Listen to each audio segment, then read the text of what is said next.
ज्ञानक्षेत्र आवासिक विद्यालयर वार्षिक उत्सव।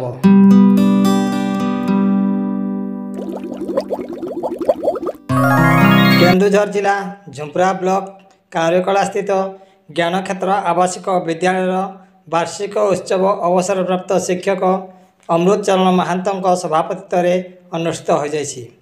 वार्षिक उत्सव मुख्य अतिथि भाव बारिया थाना अधिकारी रंजू हसीना कुलू योगदान करथिले।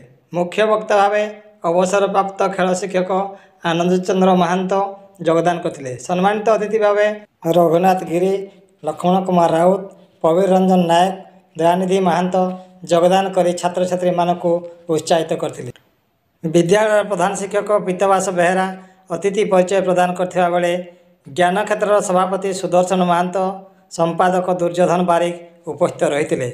विभिन्न विभाग में कृतित्व लाभ करथिबा छात्र छात्री मानकु पुरस्कृत कराइथिला। शेष में सांस्कृतिक कार्यक्रम परिवेषण कराइथिला। ब्यूरो रिपोर्ट, बैतरणी खबर।